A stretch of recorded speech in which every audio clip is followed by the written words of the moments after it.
이제 오늘 세 번째 시간입니다.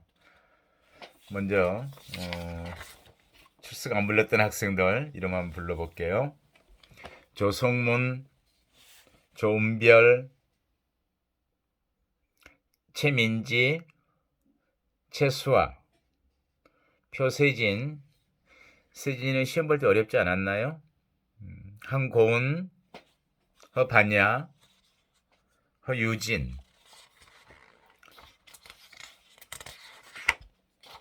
홍승주 잘 지내죠? 홍예린. 그래요. 이번 시간에는 이제 형집행법을 직접 살펴볼 건데, 우선 개괄적으로 어떻게 크게 변했는지 이런 내용과 또 유엔 피구금자 처우에 관한 최저 기준 준칙은 뭘 명시해서 전 세계에 공고했는지 그런 내용들을 먼저 살펴본 다음에, 개괄적으로 살펴본 다음에 우리가 처우와 분류에 대해서 법령을 통해서 정리해 보도록 하겠습니다. 제10차 전부개정, 법률, 시행령, 그에 따른 또 시행규칙. 무엇보다도 바뀐, 크게 변동되었다, 바꿨다라고 하는 것은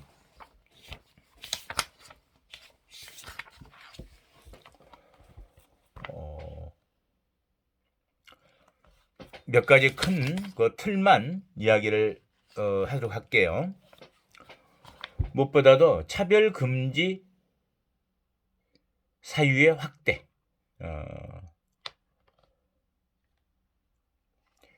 이건 인권의식 고양을 위함이다.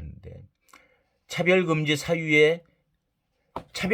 하기 위한 사유에 장애, 나이, 출신 지역, 출신 민족, 신체 조건, 병력, 혼인 여부, 정치적 의견 및 성적 지향 등을 추가한 것. 소위 차별금지 사유에 이러한 부분들을 추가했다. 그 다음에 이제 서실검열 제도는 필요한 경우에만 하도록 한 것들. 서신검열 제도를 개선하고 집필 사전허가제를 폐지했다. 전부 개인의 어떤 프라이버시, 인권 보장 이런 쪽에 중점을 두었구나 이렇게 생각해 볼 수 있겠죠. 그리고 여성, 노인, 장애인 및 외국인 수용자의 처우를 개선 내용을 담고 있습니다. 그리고 수용자의 교종 교화와 사회 적응 능력 함양 및 교정시설의 차등 구분. 드디어 이제 여기에 가장 핵심적인 내용들이죠. 경비 등별 교도소의 근거, 방법 등을 명시하게 된 거죠. 이 내용이 가장 큰 내용이겠죠. 교정시설의 차등 구분. 그다음에 분류심사 전담시설의 지정. 분류센터를 설치하고 하는 부분들입니다. 그리고 미결 수용자의 신분에 합당한 처우, 소위 미결 수용자의 무죄 추정에 합당한 지위 보장을 명시했다. 그리고 전자장비의 사용 및 한계 규정, 전자 영상 장비에 의한 거실 수용자 관찰 등을 자의적으로는 안 되고 자살 등의 우려가 큰 경우에만, 교정사고 우려자에게만 영상 장비를 쓰겠다. 뭐 이런 내용들입니다. 다음에 보호 장비의 종류를 변경. 그래서 예전에는 사슬로 그렇게 발을 묶어서 다녔는데 이걸 완전히 제외시켰다. 비인간적이다 싶어서. 그리고 이제 어떤 경우에 신체 압박을 최소화하는 것들. 거의 다 인권 보장적인 것들이죠. 그리고 마약류, 조직폭력 사범 등에 대한 특별 관리. 이 사람들의 처우, 이송에 대해서는 법무부에서 직접 일선에 맡기지 않고 관리를 효율적인 관리를 위한 그런 규정을 명시했다.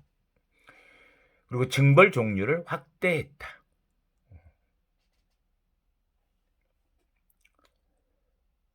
또 확대한 것은 징벌을 어렵게 한 게 아니라 다양하게 한 거죠. 사유에 맞게 오히려 강화된 게 아니고 수용자를 위한 너무 억압적이지 않은 것, 정도에 지나치지 않는 것, 최소 범위에 그치는 것, 이런 쪽으로의 변화가 이루어졌겠구나 이렇게 생각하시면 돼요. 청원 조도가 다양화하였다. 예전에는 청원을 법무부 장관 또는 순회 점검원에게만 하도록 돼 있는데 지금은 확대해서, 물론 그런 필요성도 있어요. 시설이 많은데 법무부 장관에게만 청원하도록 한 것들이 좀 너무 제한적이고 기간이 많이 걸리죠. 그래서 지방교정청장에게도 청원을 할 수 있게 하겠다. 당시에는 교정자문위원회 제도를 도입했고요. 부정물품 반입, 수수 등에 대한 벌칙에 대한 규정들 이런 걸 신설했다. 이게 큰 틀에서의 변화들입니다. 그 뒤에도 행정법을 10차 개정을 한 뒤에 법률에 관한 개정들이 몇 차례 또 있었어요. 사형 확정자들에 대해서는 또 뭐 어떤 처우를 좀 확대하고 폭을 넓혀준 거죠. 여지를 좀 준 거예요. 일도 할 수 있고 인간적 사형을 집행하기 전까지는 뭐 사형 집행이 하지 않고 있지만 사형 확정자에게도 어떤 출력해서 일을 할 수 있도록 그런 부분들. 그리고 이제 소년 수용자는 당연히 이제 예전에 만 20세를 미만을 소년이라고 그랬는데 20세까지를 청소년이라 그래 소년이라 그랬는데 이제 19세로 낮췄으니까 그런 부분들의 어떤 개정 맞는 거. 그다음에 사형 확정자의 방어권 보장, 처우에 관한 규정들을 그 뒤로 한번 개정을 하면서 원래 전부 개정은 2007년에 이루어졌고 시행은 2008년부터 됐었는데 2008년에 1차 개정을 하고 또 2010년에 개정했을 때는 간호사의 의료 행위 또는 정보 공개 청구에 대한 내용들 이런 부분들을 2010년에 또 개정하게 되죠.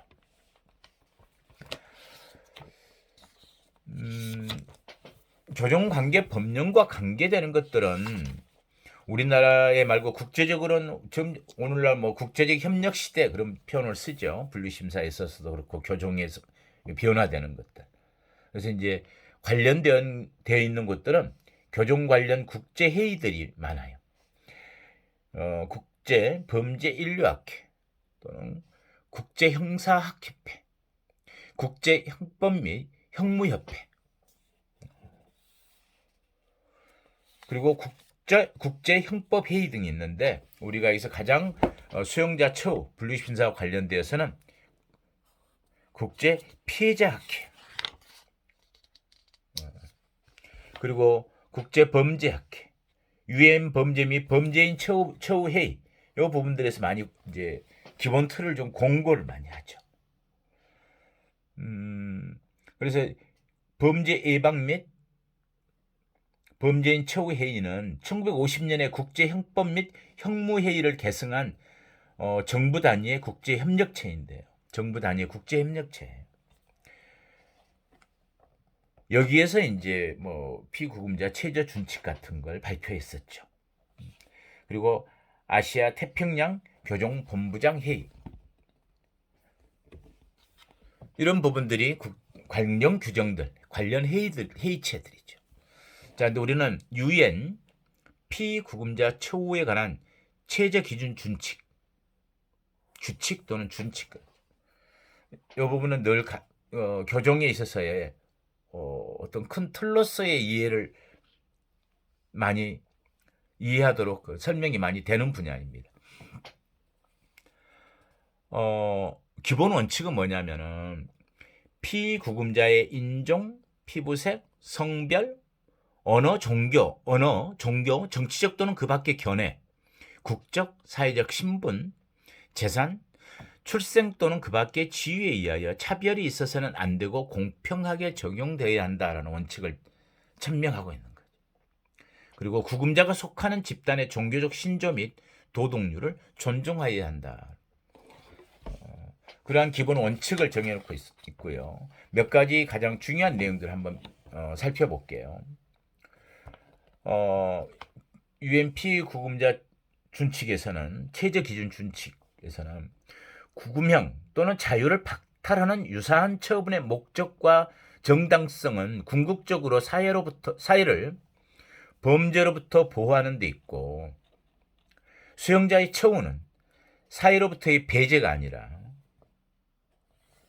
사회와의 계속적인 관계를 강조하는 것이 한다는 거죠. 공고사항. 그리고 형기 종료 이전에 수용자를 사회에 단계적으로 복귀시키기 위하여 필요한 조치를 취하는 것이 바람직하다. 단계적으로 조처해 주는 거예요. 그리고 처우의 개별화를 위한 피구금자를 여러 그룹으로 분류하는 신축성 있는 제도가 필요하며, 모든 그룹에 대하여는 동일한 정도의 보완 조치를 할 필요는 없다. 늘 개호 보완은 최소의 범위에 그칠 것, 그 말이에요. 동일한 정도로 보완 조치를 할 필요 없다. 위험성에 따라서는 그 수준을 낮출 수도 있어야 한다. 탄력성을 이야기하는 건데, 이 두 가지 이러한 이야기들은 전부 어떤 거죠? 그렇죠. 단계적 처우의 기능을 이야기하기로 한 것이기도 하죠. 그리고 폐쇄 시설에서 수용자의 수는, 이건 늘 시험에도 나오는 문제죠. 폐쇄 시설에서 수용자의 수는, 숫자가 많으면 어때요? 과다 과밀 수용하면 여러 가지 문제도 많지만 기본적으로 처우가 이루어지지 않고 관리에 급급하다는 얘기예요. 그 숫자는 개별 처우가 방해받지 않을 정도로 많지 않는 것이 바람직하고, 500명을 넘지 않아야 하는 것으로 생각하고 있다. 500명 안 넘어야 처우가 된다, 이렇게 이야기를 하고, 학자들도 사실 600명 넘어가는 시설에서는 처우가 관리에 급급하게 될 것이다, 이런 얘기를 하죠. 그리고 개방시설은 가능한 수용 인원이 좀 적어야 된다.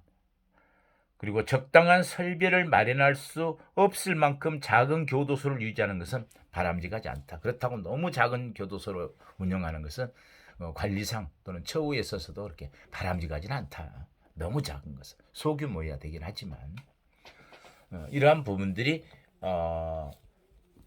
UN 피구금자 최저 기준 준칙의 기본 원칙이자 내용들의 개괄적인 내용입니다. 공고사항이죠, 물론. 자, 이제 직접 한번 우리가 공부했던 내용들을 관련 기준을 한번 살펴보면서 정리한다, 그런 생각으로 이제 관련 규정을 봤으면 좋겠어요. 관련 규정이란 것은 지금부터 다음 주까지는 교정관계 법령집의 내용들을 살펴보면서 분류처우 제도, 분류심사에 대한 그런 내용들을 이야기하려고 합니다.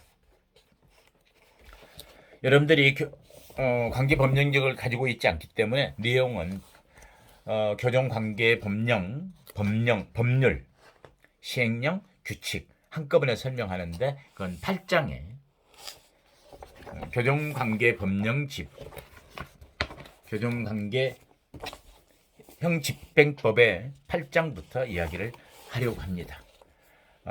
기본적인 큰 틀로는 수용자의 처우와 미결 수용자의 처우 두 가지로 나눠서 이야기를 하고, 수용자의 처우란 어떻게 한다는 통칙과 분류심사의 내용,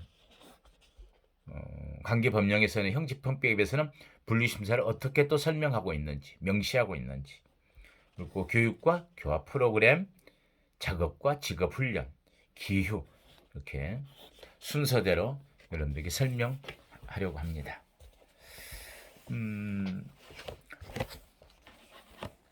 먼저 수용자의 처우에 대한 통칙을 한번 먼저 이야기할게요.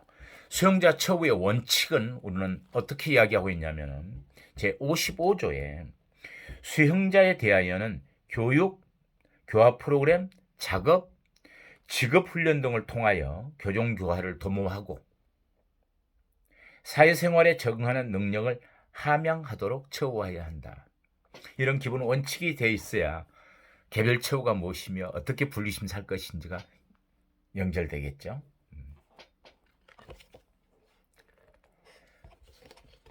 시행령에는 그렇게 되어 있어요. 어떻게 언제 처우가 개시되느냐?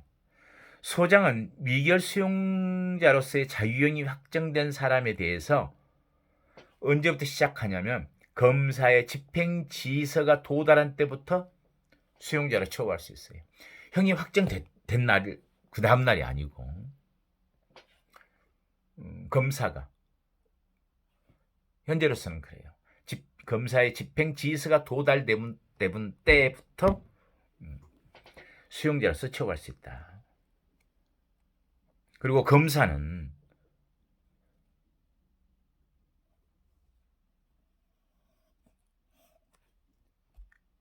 집행지휘를 한 날부터 10일 이내에 판결문, 재판서나 그 밖에 적법한 서류를 소장에게 보내야 돼요. 10일 이내에. 그런 걸 받아든 다음에야 우리가 뭘 할 수 있겠어요? 교정에서는? 그렇죠. 분류심사를 시작할 수 있겠죠. 왜?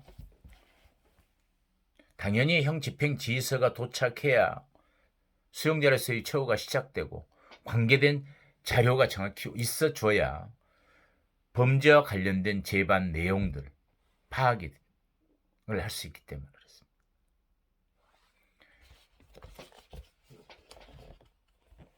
자, 다음에 볼까요? 개별 처우 계획의 수립 바로 이제 시작한 다음 조부터 56조에는 소장은 분류처우위원회의 의결에 따라 수용자의 개별적 특성에 알맞은 항상 개별처우는 그 말을 하죠. 교육, 교화 프로그램, 작업, 직업훈련 등의 처우에 관한 계획을 수립하여 시행한다. 늘 소장은 그랬기. 이 항에서는 소장은 수용자 스스로 개선하여 사회에 복귀하려는 의욕이 고취되도록 개별 처우 계획을 정기적으로 수시로 또 점검해야 된다.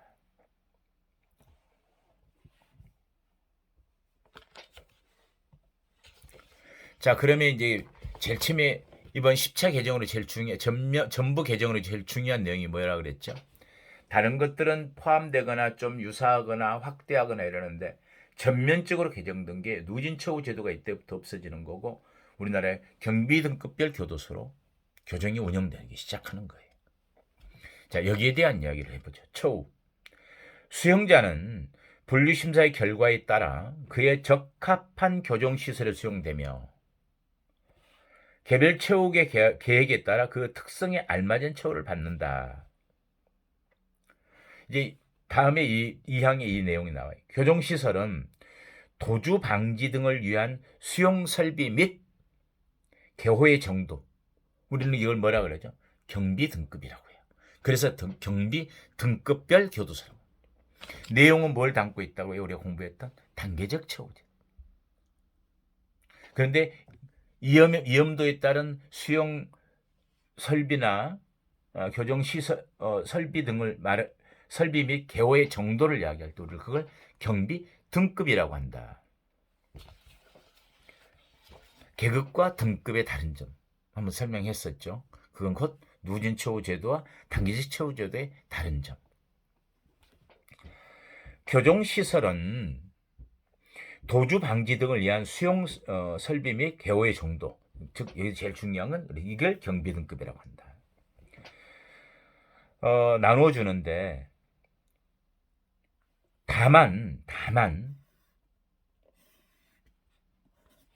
우리가 교정 시설이 숫자가 충분하지 않고 모든 시설들을 등급별 교도소로 나누어서 설치 운영하기가 어려움이 있다 현실적으로. 그래서 그럴 경우에는 어떻게 하느냐? 다만 동일한 교정 시설 내에서도 동일한 교정시설이라도 구획을 정해서 경비 등급을 달리할 수 있도록 하고 있습니다. 그래서 한 A 교도소에 두 개의 광구, 그래. A 광구, B 광구, A 사동, B 사동 그렇다면 이렇게 나뉘어져 있다면 큰 틀로서 이쪽은 S2급 교도소, 완화된 처우를 할 수 있는 거. 이쪽은 일반 경비 시설. 이렇게 나누어서 관리와 처우를 구분지할 수 있도록 하고 있는 거.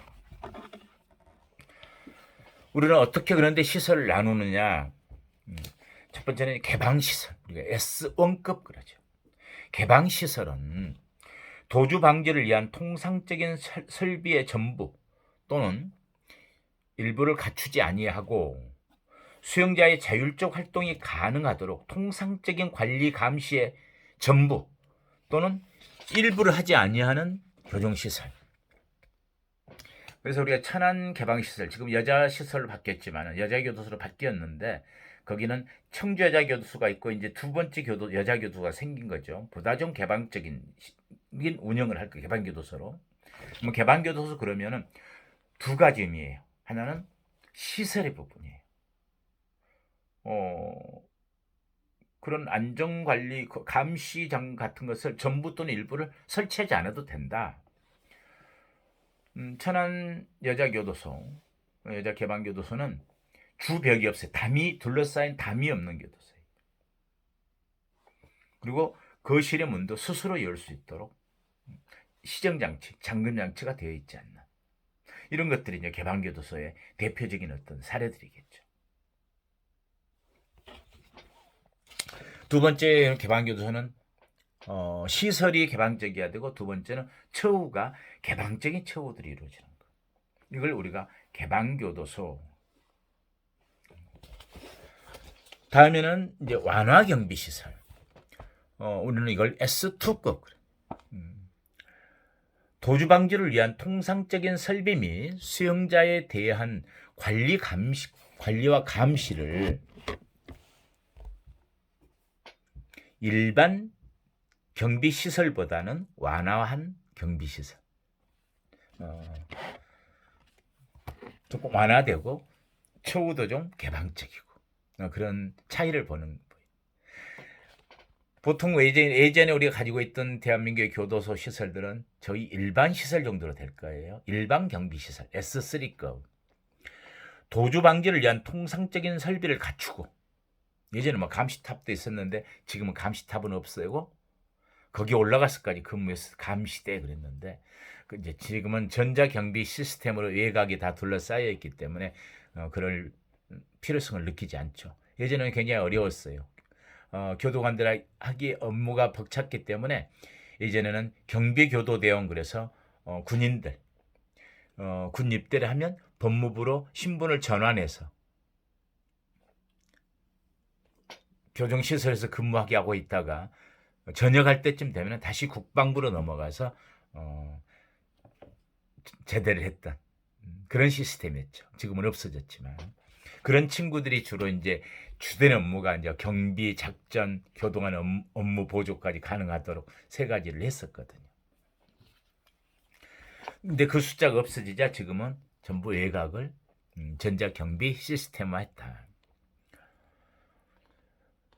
그리고 네 번째 이제 가장 무거운 거, 중경비시설, 도주 방지 및 수용자 상호 간의 접촉을 차단하는 선비를 강화하고 거의 독고 수용이에요. 자, 대표적인 게 청송의 이교도소, 뭐 신창원 이런 애들 전부 독고 수용들.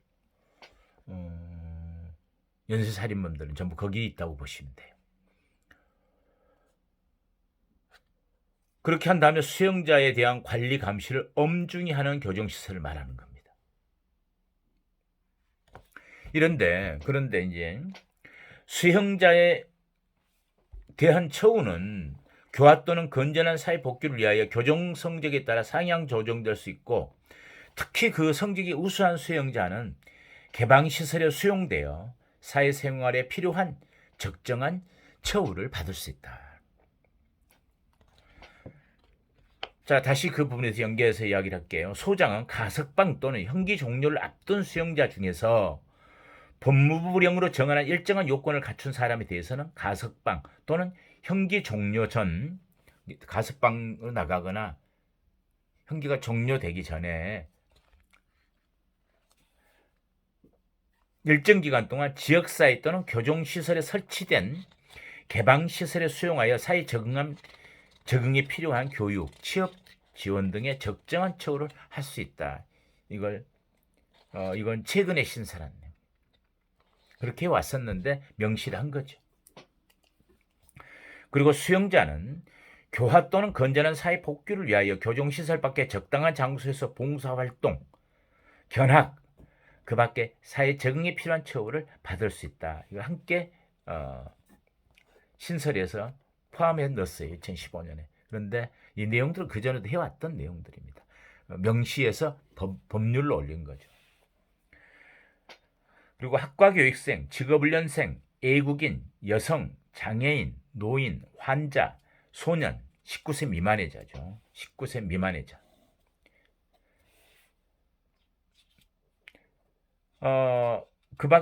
이러한 대상자들, 그 밖에 별도의 처우가 필요한 수용자는 법무부 장관이 특히 그 처우를 전담하도록 정하는 시설. 이걸 주로 이제 전담 교정 시설이라고 해요. 뭐죠? 전담 교정 시설은 그러한 특성에 맞는 처우와 관리가 이루어지는 시설을 전담 교정 시설. 영월 그러면은 자치 생활을 할 수 있는 전담 시설. 환자들 같은 경우에 장애인들 이런 부분에 안양교도소, 노인의 경우에 경주교도소, 결핵이나 정신과 치료를 필요로 하는 환자들 진주교도소, 성별로 다른 여성에 대해서는 청주여자교도소, 천안여자교도소 이런 식으로 전담시설을 둔다. 소년에 대해서는 김천 소년교도소. 소년교도소가 예전에는 2개가 있었어요. 인천과 천안에. 그런데 그게 없어지고 이제 하나로 묶어서 김천에 하나 두고 설치되어 있죠. 설명이 다 됐나요? 그죠? 장애인, 직업훈련생. 특별히 직업훈련 교도소를 전담시설로 설치던 건 우리나라에 2군데가 있어요. 물론 직업훈련이 일반 교도소에서 다 진행이 되지만은 전담시설로 되어 있는 것은 청송 직업훈련교도소와 화성 직업훈련교도소 이렇게 설치 운영되고 있어요. 이걸 전담시설이란다. 전담교정시설이라고 한다. 예국인 설명을 안 했네요. 예국인은 대전교도소와 남자의 경우 대전교도소와 천안교도소. 그건 천안교도소는 예국인 전담교도소로 지정하여 이렇게. 처음부터 예국인 교도소만 두는 게 아니어서 지정하는 거죠. 전담교도소로, 전담시설로 지정해서 운영하는. 여기까지는 이해가 이제 충분히 됐죠? 이건 이제 우리나라 처음에 이제 행정법이 형집행법으로 개정되면서 처우의 원칙과 시설의 구분 여기까지는 설명이 됐고요. 이제 그 다음부터는 처우와 관련 지어진 내용들 그리고 분류 심사에 관한 내용들은 다음 주까지. 조금 시간이 더 걸릴지는 모르겠어요. 우리 한번 꼼꼼히 살펴보도록 하죠. 오늘 수고했습니다. 다음 주에 봐요.